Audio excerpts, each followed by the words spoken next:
नमस्कार प्यारे बच्चों, अवसर क्लासेस में आप सभी का स्वागत है।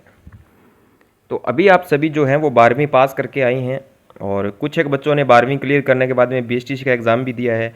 हालांकि कुछ बच्चे ऐसे होंगे जिनके काफ़ी नंबर कम आ रहे हैं और उनको लगता है कि काउंसलिंग में हमें जो कॉलेज है वो नहीं मिलेगा, तो हमारी इस साल जो बीएसटीसी है वो नहीं हो पाएगी। तो आखिरकार अब हम करें तो करें क्या।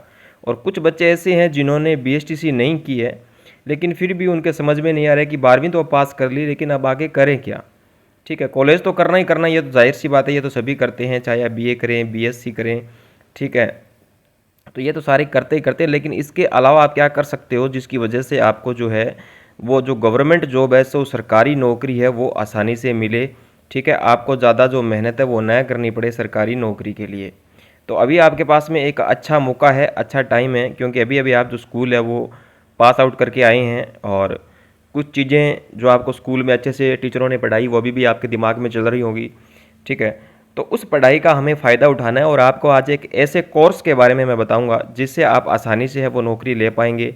ज़रूरी नहीं कि बीएसटीसी, क्योंकि जब तक ये स्टूडेंट बीएसटीसी करेंगे तब तक हो सकता है कि आप सरकारी जॉब भी लग जाओ। ठीक है, तो चलिए आज देखते हैं इस वीडियो में कि क्या है वो कोर्स, क्या उसका नाम है, किस प्रकार से वो किया जाता है। ठीक है, फॉर्म उसके कब भरे जाएंगे, क्या उसके लिए पढ़ाई करनी पड़ेगी, तो सारी इन चीज़ों पे हम बात करेंगे इस आज के वीडियो में। और चैनल पर पहली बार आएँ तो चैनल को सब्सक्राइब करें, आपको आगे भी सरकारी भर्तियों से जुड़ी हुई जानकारी और पूरी जो गाइडेंस है वो मिलती रहेगी। तो बच्चों देखिएगा, आज के हमारे जो इस वीडियो के पॉइंट्स रहेंगे वो रहेंगे कि कौन सा कोर्स है, ठीक है, कैसे करें, कहाँ से करें, क्या पढ़ना पड़ेगा, यानी क्या चीज़ है जो इसके लिए हमें पढ़नी पड़ेगी, तब जाकर हम जो ये कोर्स है वो कर पाएंगे। ठीक है, तो यहाँ पे आप देखिएगा जो इस कोर्स का नाम है वो है हमारे सीईटी। अब ये सीईटी क्या होती है, तो साथियों सीईटी का सीधा सा मतलब है कॉमन एलिजिबिलिटी टेस्ट, हिंदी में बात करें तो समान पात्रता परीक्षा। ठीक है, ये समान पात्रता परीक्षा अब होती क्या है, तो इसके बारे में थोड़ी सी हम डिस्कस यहाँ पे कर लेते हैं। यहाँ पे आप देखिएगा कि क्या होती है ये, किस प्रकार से ये काम करती है। तो सीईटी की डिटेल यहाँ पे दे रखी है। तो देखिए, राजस्थान में 12वीं के बाद कर सकते हैं। अगर आप राजस्थान स्टेट से हैं और आप सरकारी नौकरी में जाना चाहते हैं तो उससे पहले आपको ये सीईटी का जो कोर्स है ये करना पड़ेगा।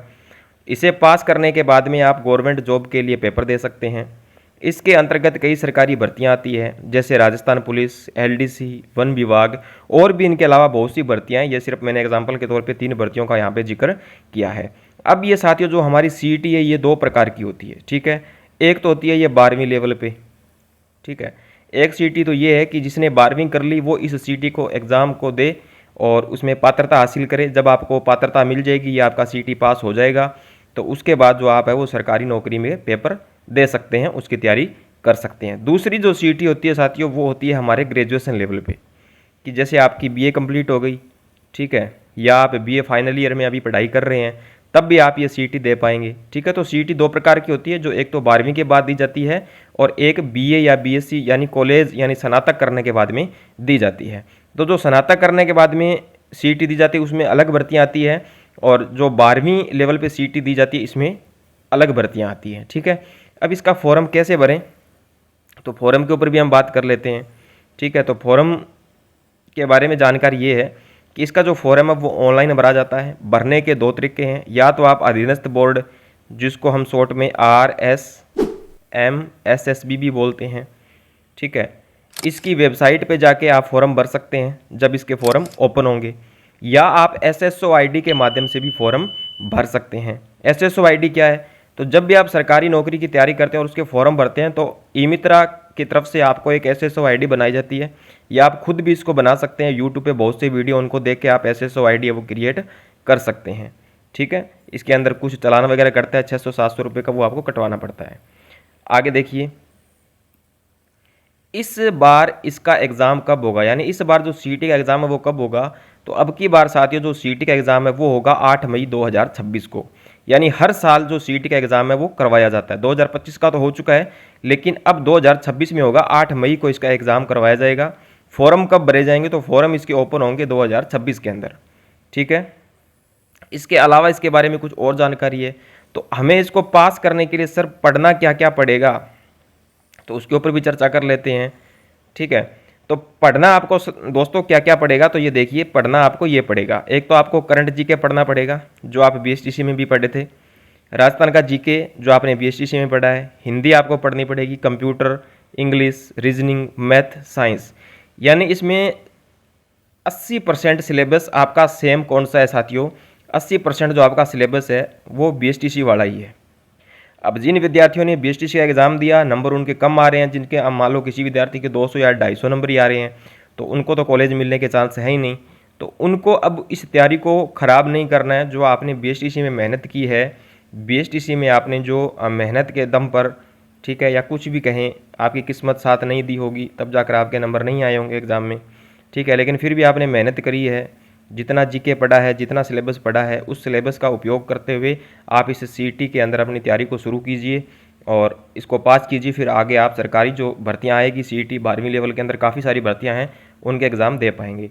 अब इसके अगर मैं पैटर्न की बात करूँ, परीक्षा का पैटर्न क्या रहता है, तो यहाँ पर देख लीजिए। और पास करने के लिए हमें क्या चाहिए, तो पेपर आएगा इसका 300 नंबर का, ठीक है। नेगेटिव मार्किंग इसके अंदर होती नहीं है। पासिंग मार्किंग के लिए आपको कैटेगरी वाइज यहाँ पर परसेंटेज दिया गया है। अगर आप जनरल कैटेगरी से आते हैं, जनरल कैटेगरी से अगर आप आते हैं तो 60% आपको लाना होता है, यानी 300 का होता है ये, तो 300 का आप 60% निकाल लीजिए, ठीक है, यानी 180 नंबर। 300 में से अगर आप 180 नंबर ले आते हैं तो आपका सीईटी पास होता है। ओबीसी है तो उसको 55% लाने होते हैं, ईडब्ल्यूएस कैटेगरी है तो 50%, एससी को 45% और एसटी को 40%। अभी इन परसेंटेज में बदलाव आपको देखने को मिल सकता है, ठीक है। इस बार थोड़ा सा चेंज कर दिया, 2026 की जो सीटी होगी उसमें चेंज होगा। इसमें यह होगा कि जनरल वाले को 60%, बाकी इन कैटेगरी को 55%, यानी लगभग अगर यहाँ पे बात करें आपने तो जनरल वाले को 180 नंबर लाने होंगे और अदर कैटेगरी वालों को लगभग 150 के आसपास जो है उनका पासिंग मार्किंग इनके दी गई है। इसके अलावा इसकी वैधता, तो अभी जो हाल फिलहाल इसकी वैलिडिटी है तो वो 1 साल है, ठीक है। अगर आपने एक बार सीईटी दे दिया 12वीं लेवल का तो 1 साल तक आपको दोबारा सीईटी नहीं देना पड़ेगा, ठीक है। इस 1 साल में जितनी भी भर्तियाँ आएगी इस सीईटी के अंदर वो आप सारी की सारी भर्तियाँ दे सकते हैं, ठीक है। आगे इसके ऊपर विचार चल रहा है कि इसकी जो वैलिडिटी है वो बढ़ाने के ऊपर बात चल रही है, लेकिन अभी तक बोर्ड की तरफ से कोई ऑफिशियल नोटिस जारी नहीं हुआ है। अभी हाल फिलहाल वर्तमान की बात करें तो 1 साल ही इसकी वैलिडिटी है। तो ये है साथियों इसका कोर्स सीईटी, तो ये आप ज़रूर करें ताकि आप आगामी जो भी भर्तियाँ आएगी उसमें आप एलिजिबल हों एग्ज़ाम देने के लिए। इसके अलावा आपके जो भी डाउट रहेंगे, ठीक है, उनको आप कमेंट बॉक्स में ज़रूर लिखें। अगर कोई चर्चा अधूरी रह गई है या कोई बात अधूरी रह गई जो इस वीडियो में कवर नहीं हुई है तो आप कमेंट बॉक्स में ज़रूर लिखें, उसके ऊपर मैं फिर से एक वीडियो लेके आऊँगा या आपको कमेंट सेक्शन में जवाब मिल जाएगा। इसके अलावा अगर आप कमेंट में नहीं लिख सकते, ठीक है, कुछ स्टूडेंट होते हैं जो कमेंट में नहीं लिख सकते, तो आप टेलीग्राम चैनल को ज्वाइन करके वहाँ पे आप मेरे से बात कर सकते हैं, ठीक है। और चैनल को सब्सक्राइब कर लीजिएगा, आगे भी आपको राजस्थान के जीके से और सरकारी भर्तियों से जुड़ी हुई जो जानकारी है वो मिलती रहेगी। धन्यवाद, मिलते हैं अगले वीडियो में।